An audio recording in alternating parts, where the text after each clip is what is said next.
Believe me, we don't write these things by accident. Every workout that we design, and if you're a gym owner that's doing it and controlling your product, as you should practice the stuff. So the workouts that we put out, we've done in our corporate facility the quarter before. So if we put something out there and it doesn't work and it is too short or it's too hard to coach or whatever, it gets removed from the programming. Mm-hmm. That is a real world laboratory to practice the stuff. So you can't say, ugh, this stuff doesn't work. Really?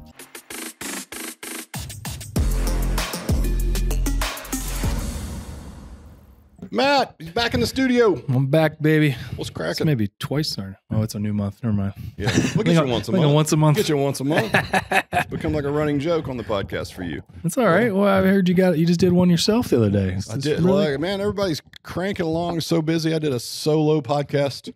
By the time you hear this, it'll be the one that came out last week. So I hope you enjoyed the format. It was in this janky little office in the weird part of my house. So a little nook. You got a little nook over there? We got a little nook, a little closet I'm working in. But I hope last week helps. And then today we're going to cover a whole different topic. But before we do that, Matt, did you bring a dad joke? And more importantly, did you bring a dad joke that no one else has told on this podcast? I'm not sure. There's a lot of dad jokes. You know, I didn't admit this to you, but do you realize that the day that I was picking on you about telling a dad joke that somebody else told, I actually retold my own dad joke from 2 weeks before. And I'm not giving you shit for doing a like, oh man, somebody used that. What's wrong with you? I literally on that same day did one that I had done 2 weeks ago and nobody even caught it. So either it was so bad they didn't get it or they're just giving me grace. So appreciate you guys for not flaming me. But well, I know that's why anybody listens to the podcast. It's just for the dad joke. Okay. Well, let's do that then. Go for it.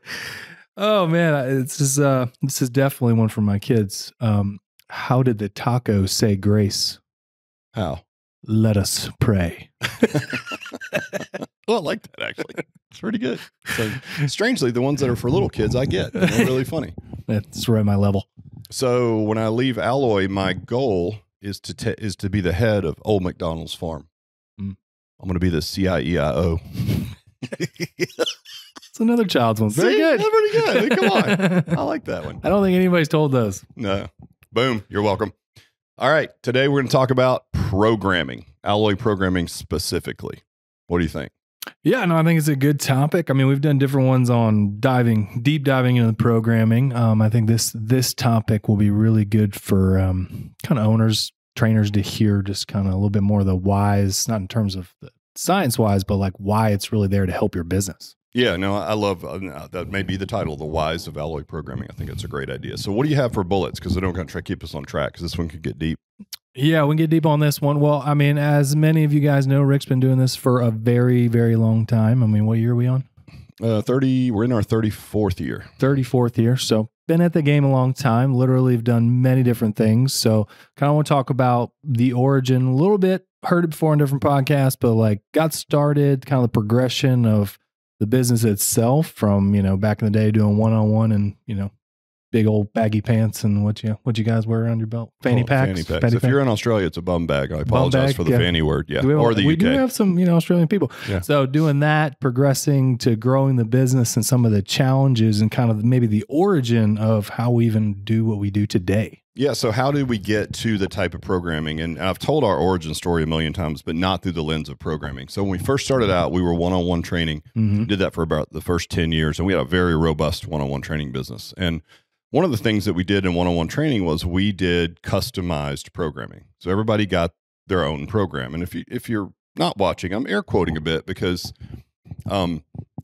let me table that until I get to the whys, and it'll make sense to everyone. So we did leave it at that. We did custom one-on-one programming. You guys have heard why we went to small groups, because organically somebody would bring a friend. The workout was just as good. They would have fun. We called it partner training. They paid less. The gym made more. And then they're like, well, I have a third friend. Can I bring that person? And we're like, okay, sure. And then lo and behold, they had even more fun, paid even less. Retention went up, adherence to the program went up, accountability. It was more fun, right? But then there's the programming piece. So when we first transitioned, because we were doing one-on-one training at 3,000 sessions a month. I mean, a really good business. And we ripped the Band-Aid off and said, okay, this is where I think things are headed. This will be different. It's a better value proposition to the customer. We're going to what we now call small group personal training. When we first pivoted to that, we were really nervous about what the ramifications would be for the customer. So we were like, all right, we're going to keep custom programming for every single person. We're just going to put them into a small group. That sounds like a nightmare. It was not fun because what we had was, to coach that with integrity was nearly impossible, right? It wasn't a good system. And so coaches are running around trying to coach all these different things. But when we really zoomed out and looked at it, because we are working with a similar population, Gen Pop, 45 to 65, people that can afford personal training, we do measurements on the front end. We do in-body, we do functional movement screen, and we started to see that there was a lot of similarities in the movement discrepancies and the goals and the things injuries, the things that people had in this age category in Gen Pop, right? We're all really different, but not really. Yeah. What's the saying? Everyone's truly unique, just like everybody else. Right? Yeah. And it's true. And I used to use that exact statement. I forgot who said it, but I use that exact statement when I would talk about programming, because it's like, look, we all are the same. Like a high-level athlete moves a certain way. If you watch a grandma pick up a laundry basket and put it, the laundry in the washer, it's probably the same movement. It's just happening. It's like a clean. It's just happening way slower and less range of motion, right? End of the day, human body moves the way it moves. So if we're measuring things on the front end, we're getting consistently the same type of like movement discrepancies and things like that on the front end, why would we then write a different version of the same programming principles? Meaning it looked like we were reinventing the wheel for everyone. Yep. And the principles stayed the same, which we'll talk about. But the application of the workout to those principles was the most important thing. So, and we'll talk about the principles now, if it's okay with you. Sure, yeah. So listen, if you look at the best strength coaches in the world, I've been speaking on the Perform Better circuit for years. I'm good friends with some of the best strength coaches in the world. I've helped them with their businesses, and then I lean into them for science around programming, right? We're pretty much all doing the same thing, and that is the principled framework of alloy programming. That's why it's based on that. So it's based on push, upper body pull, lower body hip, which you could say would be lower body pull, but that's confusing for people. So we say hip, and then lower body push, which we call knee dominant, which is, again, lower body pushing, if you will. So push, pull, yes. Hip, knee, or yes, right? Anti-extension, anti-rotation core. So based on mostly on the work of Dr. Stuart McGill and just our empirical evidence of 34 years at high volume training, repeated spinal flexion is not good for people's backs, so we eliminate that from the programming. And that includes, by the way, Russian twist with the ball, leg lifts, all the other things. Those are not in the programming. Your core's true function is to resist movement. And I promise you, if you're hearing this through the lens of six-pack abs, if you do rollouts and pike ups and all the other things you do, you're going to get six-pack abs for 100%. Sure. And a lot of it, as you know, they're made in the kitchen, yada, yada, right? Trainer speak, but it's all true. So push, pull, hip, knee, anti-extension, anti-rotation core, some kind of metabolic finisher at the end, and go home. No matter who you are, whether you're a pro athlete or you're a one-on-one trainer that's just starting out, we're all doing some versions of that, right? Right. Those are the principles that we adhere to, okay? Yeah, again, not repeated spinal flexion, check. Push, pull, hip, knee, have to be hit, check, right?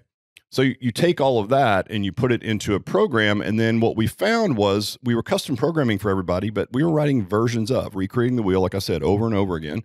So we thought, well, wouldn't it be a better idea to create a templated workout with those different regressions and progressions built into it, right? So instead of writing custom programs that look similar to each other, we could write a program, and then we'll come up with a communication tool on how to apply the customer to that program. Yep. Right.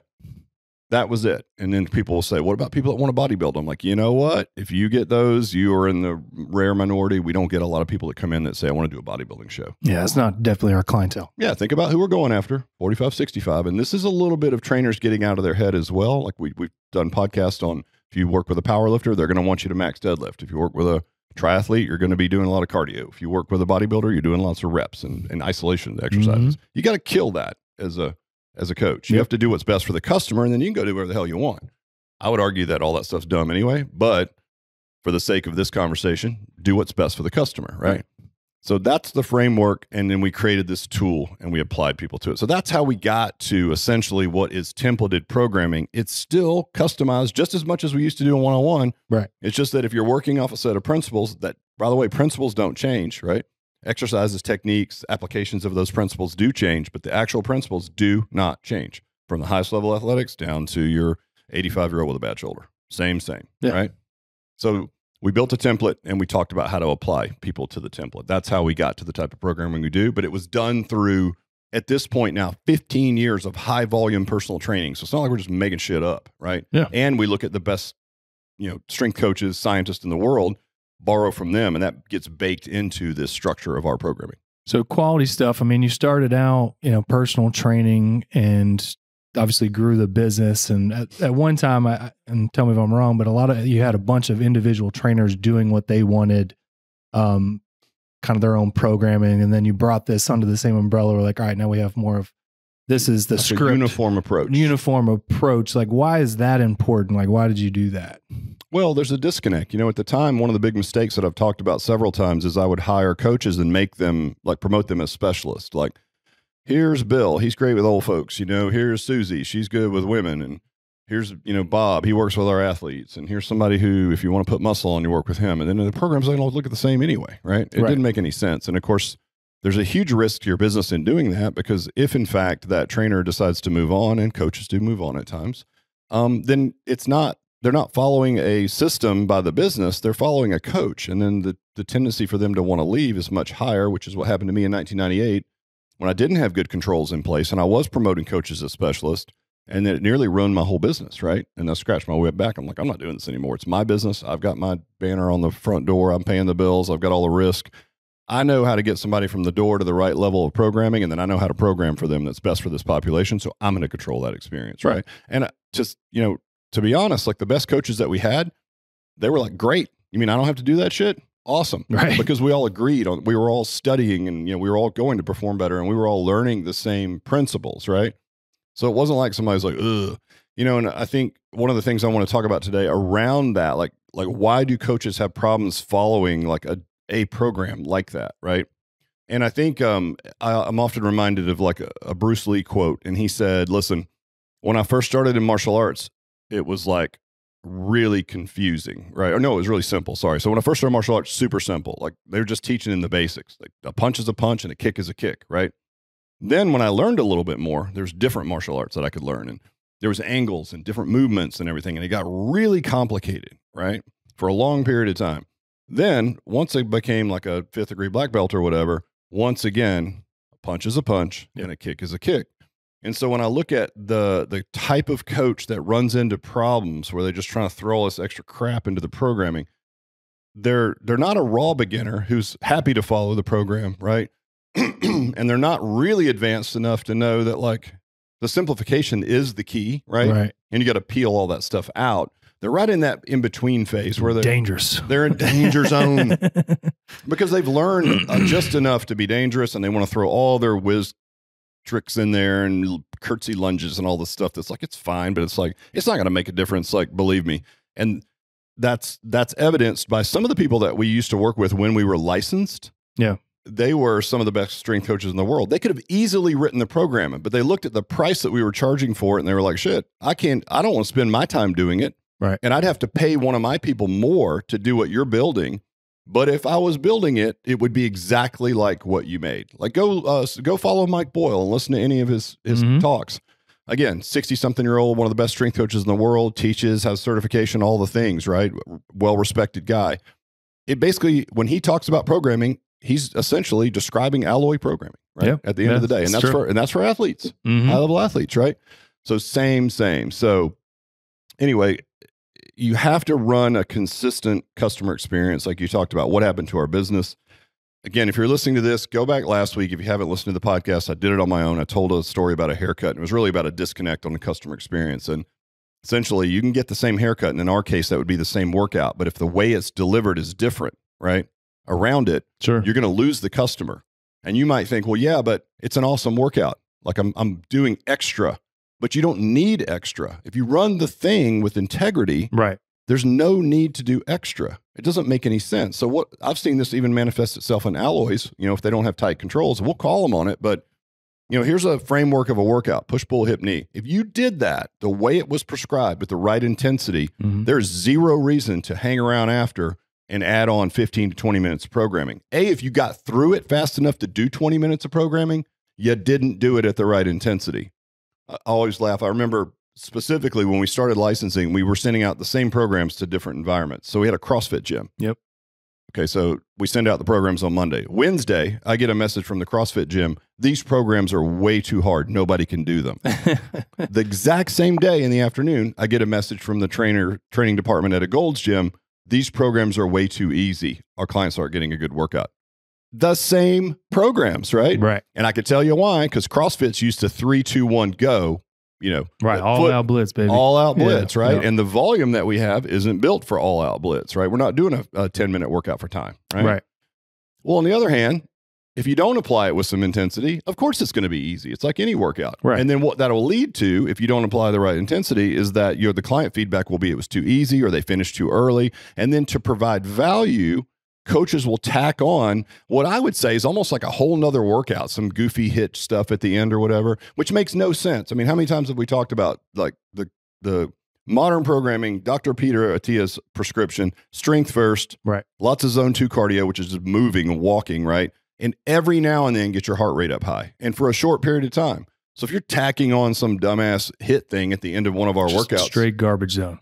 You're in the garbage zone. You're in zone 3, 4. You need to spend a little bit of time at 5. That's the met finisher, right? That's like you can't do it for more than about a minute or two before you just give out and then you take a break and you do intervals, right?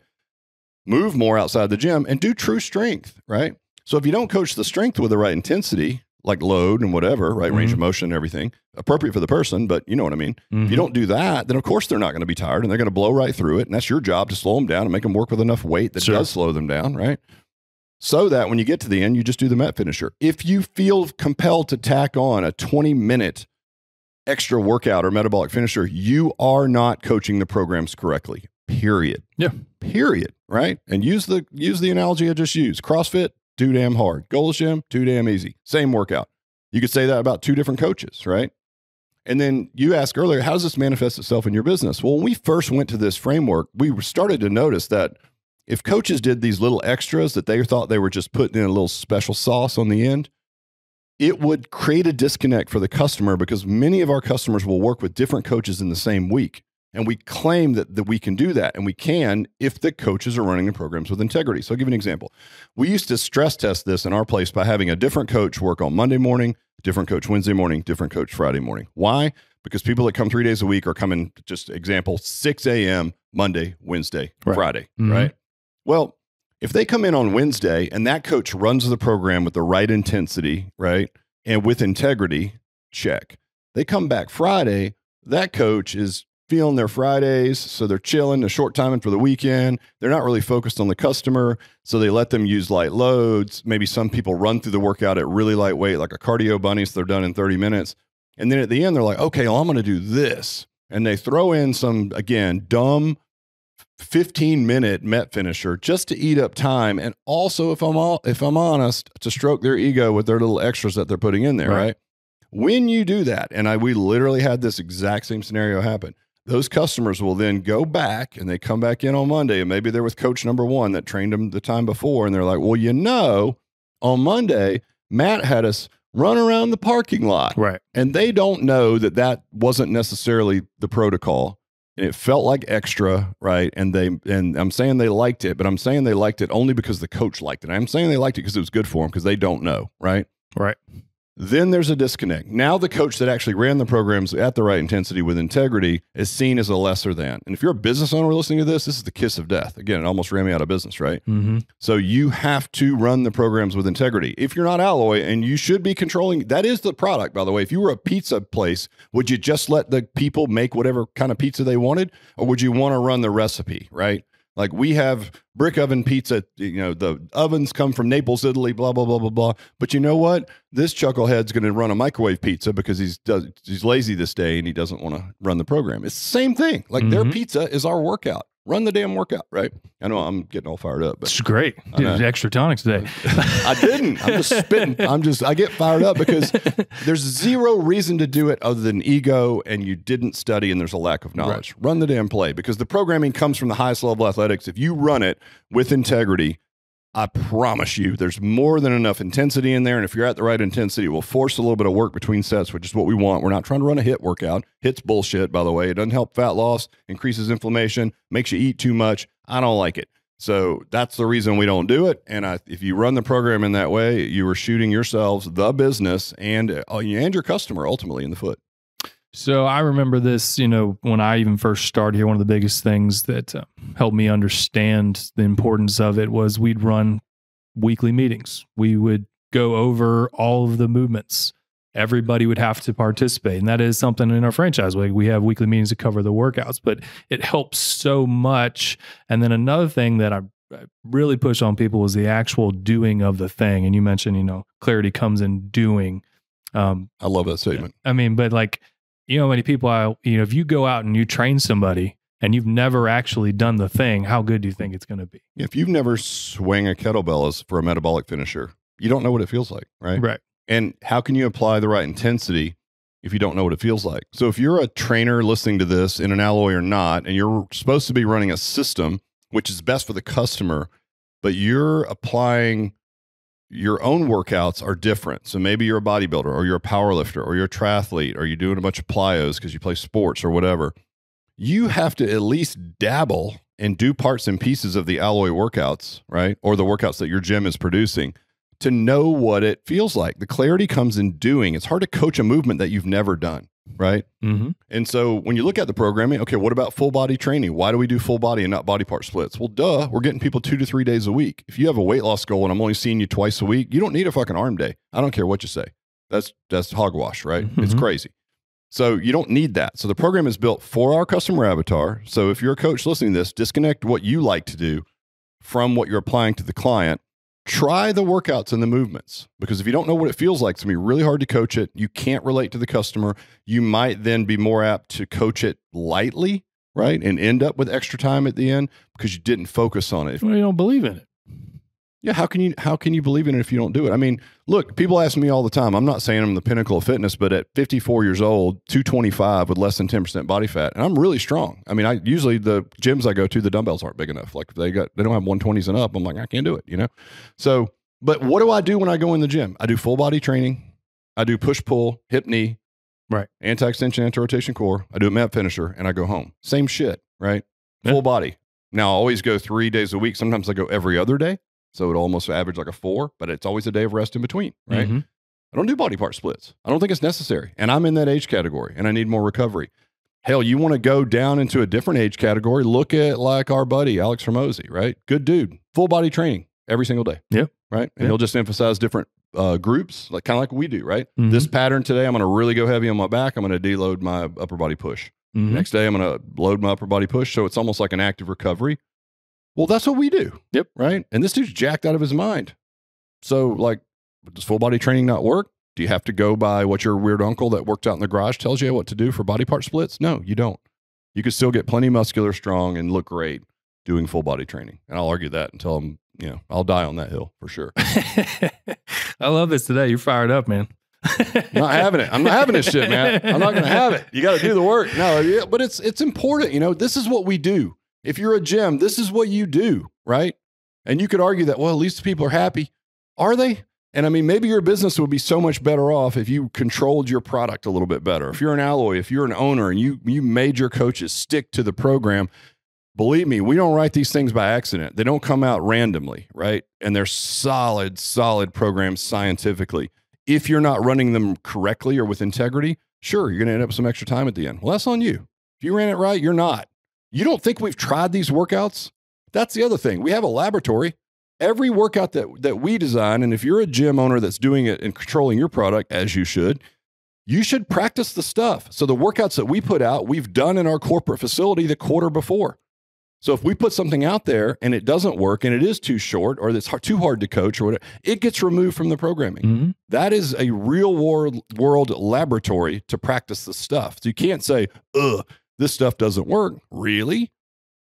We've been doing it for a million years and we're practicing on live subjects before practicing. It's all done. I mean, you got to believe in it from a business standpoint. Just, you have to do it because that's why you get in, you have a business system to protect your business. We're all saying the same things, doing the same things. weekly meetings. All your coaches need to do the workouts. You're going to coach them better. You're going to believe in the product. It's going to bleed all the way out into actual like the experience and retention at the end of the day. Yeah. I mean, it is what you do. Again, it's your pizza. If you're a pizza joint, it's your burger. If you're McDonald's, right? You can't just whoop up your own recipe, cook the burger the way they put it in the microwave, hit 3.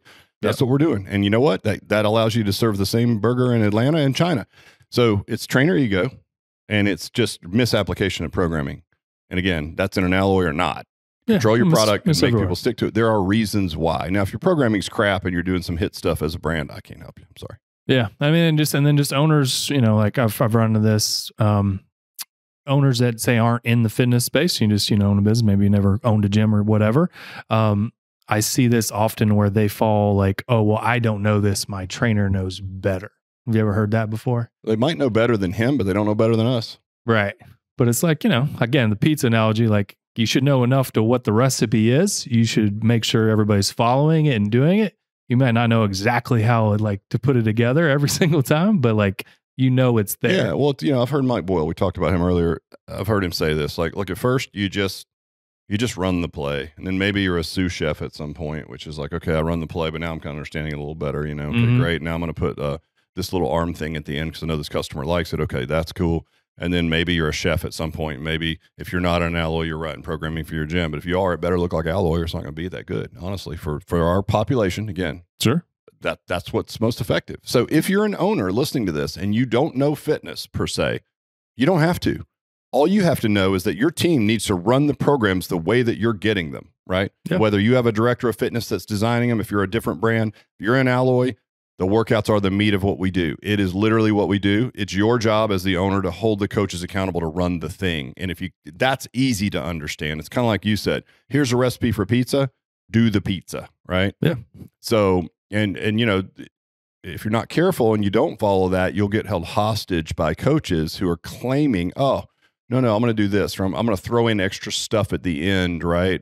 And you hear that as the owners, they're just trying to make the customer happy, and that you don't see anything wrong with that. Sure. I'll tell you what, where it gets sneaky is if your business is doing pretty good, right? So you're doing pretty good, and you're like, ooh, you don't want to mess anything up. Don't want to rock the boat, right? Yeah, you don't want to upset the coaches because they might get mad and leave. No, they won't. Just explain the whys behind it, right? Again, we have it on our radar in the future to do a more robust certification. And we'll require any owners that have any new employees that come on, they have to take the cert first, right? And we'll talk about all these whys. But this will be a good podcast to send out to your coaching team if you're in alloy, or if you're listening to this and you're in alloy. And if you're an independent gym owner, you ought to adopt all these same practices. And I can only tell you from experience, and we worked with 2,500 door fronts from India to Dubai. And I could tell you, I saw the same things over and over again. If you didn't follow a systematic approach, there's going to be a disconnect in the customer experience, and you're going to lose them. Doesn't matter how good the workout is. You could argue that Matt and I could take each other out front and do burpees till we puked up our breakfast. Is that a good workout? I don't know. Maybe through somebody's lens from an effort standpoint. It's a stupid program, but it might be I'm air quoting good workout, right? It's not about good workouts. It's about following a strategic plan for workouts that's best for the customer base that you're servicing, period. You build a machine, right? You're on fire. I have water. Here's the water. It's a perfect machine built to fill this gap in the market. That's what it is. And if you're a really good coach, you zoom out and you're like, makes sense. And you run it with integrity. Matt, tell them you were on a call the other day, because we do group calls now with our franchisees, and somebody was saying something about programming because one of their coaches was like a bodybuilder, and he's like, oh, we want to do something different. And this other owner, who by the way owns a sports performance clinic, shout out to RJ, and he weighed in with his experience around it as an alloy owner. What did he say? Yeah, I mean, he had RJ, props to him for recognizing this, but he had a director that was really smart guy. But what happened, like you said, just had the little special sauce where it was like, oh, like I'm going to give these little extra things, maybe more therapy based. I'm not sure. But what he didn't know at the time, because like you said, it's like everything's good until it's not. This person ended up leaving. And what happened, exactly what we're trying to avoid in your business, is now the customers only wanted to work with that person because he's different and he gives me different things. Right. And listen, if you're hearing this and saying, well, what's wrong with that? Maybe it's effective. Maybe it is. Maybe it was good alternatives, but there's no reason to do it. Your curtsy lunge doesn't beat a regular lunge. I don't care what you say. The new push-up that you invented, it ain't better than a regular push-up. I don't care what you say. And I'm saying this through the lens of our customer avatar. So putting special stuff in there is nothing more than stroking ego. And you'll tell yourself you're trying to make customers happy. You're not. You're trying to stroke your ego. The programs that are built for this customer avatar, and they're very effective, but you got to run them with integrity, right? So adding in your special sauce, to your point, it'll screw up your business long term. I got story on story about that. But it's a lagging thing too. It's not like, you ain't gonna see it right away. Right, yeah. Right. All is good, and then 3 months later, shit. You bring in a new coach and they can't keep up because your whiz kid director is doing all kinds of just ridiculous, corrective exercises that are not necessary, by the way, or we would be doing them. And there's a big discrepancy between your rookie coach and your really advanced coach, because the advanced coach is putting a bunch of crap in there that they don't need to put in there. Yeah. Right? No other coach is going to want to train those people, by the way. I've sat in that seat before too.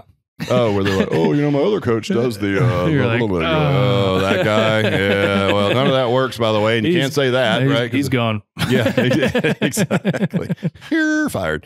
But look, man, obviously I'm passionate about it. I don't understand it, right? I mean, I don't, and I'm not saying this from a place of ego, like, oh my God. I mean, we're constantly stress testing our ideas, talking to the best strength coaches in the world, trying to see if we can get better, adding things to the programs, new tools, techniques. We're looking at a bunch of stuff right now. You're not going to hear about it if it sucks. We're going to try it first. And if it's great, you'll get it, right? So there's absolutely zero reason to add any extra stuff. Just coach it with integrity. It's plenty good and it's scalable. So if you're an owner listening to this, your brand new coach can pick up the iPad and run this thing with integrity just as well as your advanced coach that's been doing it for 10 years. As long as that person isn't adding a bunch of stuff in there that they don't need. And remember, if you want to really look at it, your raw beginners, they're going to be great. That'll be your new coach. They'll follow the play. And the really smart advanced coaches, like the best strength coaches in the world, will look at our programming and be like, that's awesome. That's what I would do. It's the people in between. So if you're listening to this as a coach and you're the in-between person, that's on you. Like upskill yourself, go to perform better, listen to the best strength coaches in the world. Then you'll look at Alloy programming and be like, oh, damn. This is what I just learned this weekend. It's like, duh. Yeah. That's where it comes from, right? So anyway, I get super excited. That's good, man. Swore too much today. Put it in the tip jar. Or the swear jar. The swear jar will be full up after this conversation. But is there anything else that you want to touch on? Did we get everything? That was it, man. Thank you. Yeah. So listen, stick with the programming. It's built for a certain reason. If you're not with an Alloy, have somebody build programming globally for your brand and your business, and then stick to the dang thing. I mean, there's no reason to go around it. No reason to add extra stuff. That's coach ego. If you're an owner and you don't know programming, you don't have to follow the recipe, right? Anything else is just ego and it's just not necessary. Yeah. Rock on. Thank you much. All right, buddy. Peace.